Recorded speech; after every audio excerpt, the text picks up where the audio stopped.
It is all too easy to idealize a social upheaval which takes place in some other country than one's own. So Englishmen like Wordsworth and Charles James Fox may have idealized the French Revolution, and so men like Lafayette may have idealized our American one.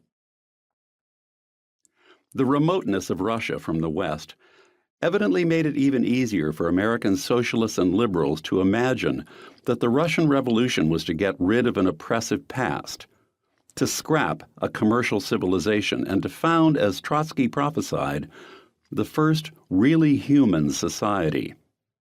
We were very naive about this. We did not foresee that the new Russia must contain a good deal of the old Russia: censorship, secret police, the entanglements of bureaucratic incompetence, an all-powerful and brutal autocracy. This book of mine assumes throughout that an important step in progress has been made, that a fundamental breakthrough had occurred, that nothing in our human history would ever be the same again. I had no premonition that the Soviet Union was to become one of the most hideous tyrannies that the world had ever known, and Stalin the most cruel and unscrupulous of the merciless Russian czars. This book should therefore be read as a basically reliable account of what the revolutionists thought they were doing in the interests of a better world. Some corrections and modifications ought, however, to be made here to rectify what was, on my part, a too hopeful bias.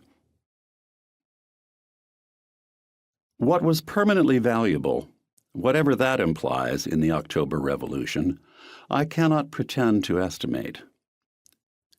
I have been charged, not without justice, of understating the vigorous persistence of the socialist tradition in France. Where are Jaurès and Zola? I am asked.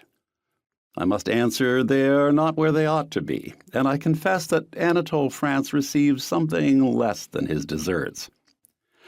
I do not approve of Le Petit Pierre and the tiresome Abbé Coignard any more than I did when I wrote this book.